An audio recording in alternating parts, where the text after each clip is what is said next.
Clément, tu dis quand c'est... C'est bon. Bon, on va dire qu'on est reparti tout au même endroit. Donc voilà, les objectifs de la conf, c'est fournir des outils que vous allez pouvoir utiliser. Et je dirais l'objectif, c'est sensibiliser à la force, on va dire, de la démarche scientifique en productivité. La démarche scientifique, on peut l'appliquer en physique, en chimie, en biologie. Mais en productivité, ça marche aussi. Et je dirais même que là, vous pouvez faire de l'auto-expérimentation, c'est-à-dire prendre ces outils-là et faire vous-même des expériences pour voir si ces outils marchent pour vous ou pas.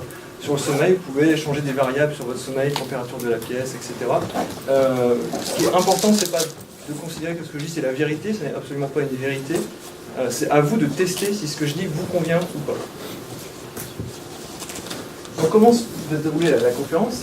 La première partie, ça va être sur comment améliorer votre physiologie, comment faire pour que votre cerveau fonctionne correctement dans votre corps. La deuxième partie, ce sera, maintenant qu'on a un cerveau fonctionnel, comment on va lui permettre d'apprendre mieux et plus vite.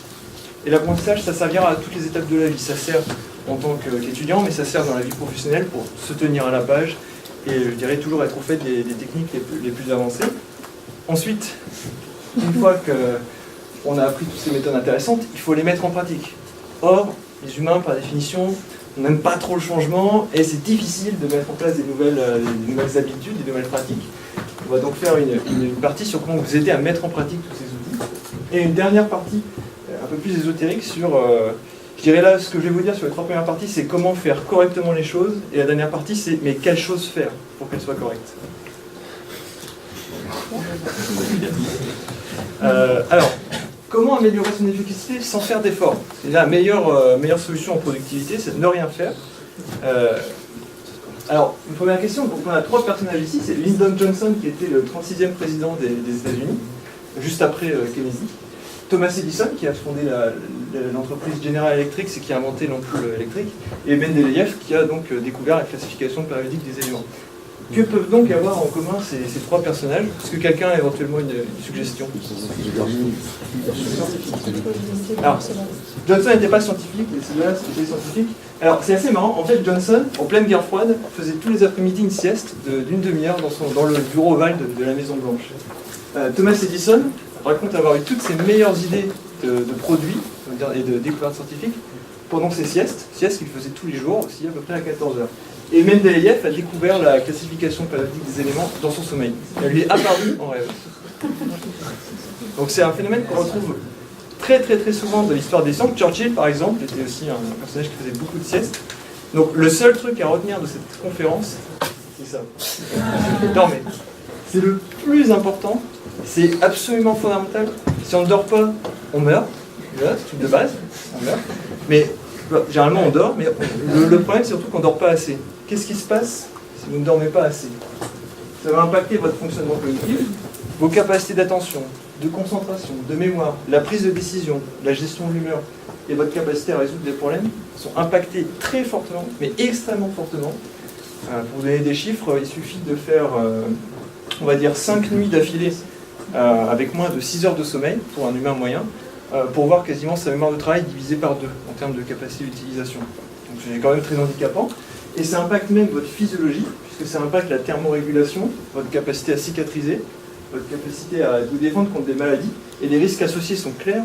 C'est le cancer, l'obésité, l'AVC, les accidents de la route, si on ne dort pas assez, et un vieillissement. Le vieillissement n'est pas un risque, hein, c'est une certitude, mais c'est un vieillissement accéléré, on va dire, du fait que vous envoyez trop de contraintes dans votre organisme.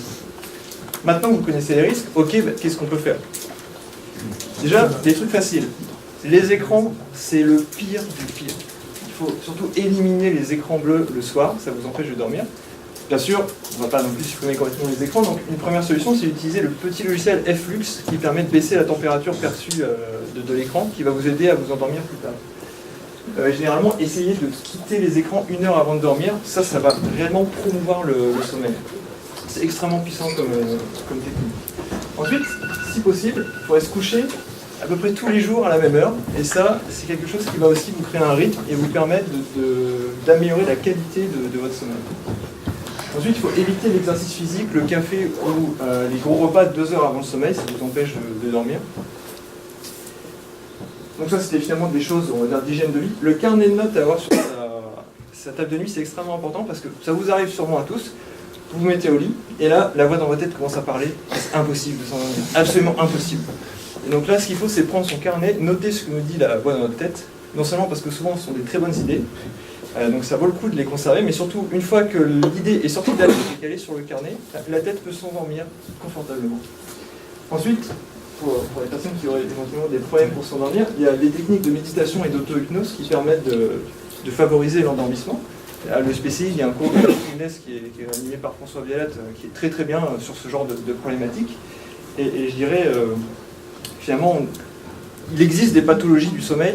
Certaines personnes sont victimes de pathologies du sommeil, mais dans la plupart des cas, nos problèmes pour nous endormir sont essentiellement liés aux écrans et au stress. Et justement, le carnet permet d'évacuer une partie du stress en écrivant ces pensées qui nous prennent la tête. Donc maintenant, comment on peut améliorer son efficacité en développant ses muscles en même temps? C'est quand même assez pratique. Donc ça, vous aurez deviné, c'est du sport. J'ai mis 2 photos. La première photo, c'est Jack Lalanne. En fait, pour ceux qui font du fitness, si vous faites des jumping jacks, ça vient de Jack Lalanne, c'est le fondateur du fitness. Le premier à avoir créé des salles de sport, l'entraînement avec des poids. Là, on voit Jack Lalanne à 71 ans. C'est pas mal, hein. Il a d'ailleurs vécu jusqu'à 96 ans. Et Robert Marchand, donc, qui est français, qui a d'ailleurs établi des records de cyclisme pour les plus de 100 ans. Je l'aimais parce que le sport, c'est fondamental au même titre que le sommeil. C'est même pas quelque chose de bien, c'est une nécessité pour pouvoir fonctionner correctement. Déjà, ça vous protège contre les maladies. La maladie n'est pas bonne pour la productivité de manière générale. Donc, protégez-vous des maladies en faisant du sport. Le sport, donc ça a un effet indirect en vous protégeant des maladies, un effet direct en améliorant vos capacités de mémorisation, de concentration, d'attention. Alors je fais aussi un coaching pour des élèves qui préparent des concours difficiles, et quand je leur propose de faire du sport, les mots qui reviennent, c'est lucidité et énergie. Après avoir fait du sport, les personnes s'estiment plus lucides et on va dire emplies d'énergie importante après avoir fait du sport. Et pareil, le sport, c'est un anti-stress et un antidépresseur naturel. Plutôt que de prendre des médicaments, faites du sport, c'est très bien. Ok Aurélien, tu nous dis de faire du sport, bah, qu'est-ce qu'on fait? En fait, un petit peu d'activité physique tous les jours, c'est ce qu'il faut faire. C'est-à-dire de la marche à pied, RER-B jusqu'à le SPCI, c'est un quart d'heure, 2 fois par jour, c'est une demi-heure, c'est le minimum réglementaire en marche à pied. Ensuite, faites-vous plaisir au niveau du sport. On verra après que certains sports peuvent être intéressants, notamment les sports d'endurance pour d'autres raisons. On y reviendra après. Je passe pas trop de temps sur ça, mais c'est absolument fondamental de faire du sport, l'activité physique et de bien dormir. On ne peut rien faire si on ne fait pas ça. Alors quelques références pour aller plus loin. Donc, déjà, Brain Rules de John Medina. Donc ça, c'est une revue assez générale sur le fonctionnement du cerveau, le sommeil, le stress, tout ça. Et j'ai mis 2 bouquins en nutrition pour compléter ce qui a été dit ici. Donc le schéma discret de l'intestin qui est super pour comprendre la relation entre nutrition et on va dire capacité mentale, et l'anti-régime qui explique bien comment comment avoir une alimentation équilibrée, débarrassée de tout ce discours de gourou, de docteur Ducamp, de conneries, de trucs comme ça, une vraie étude scientifique sur la nutrition. Donc des gens à qui on peut faire confiance.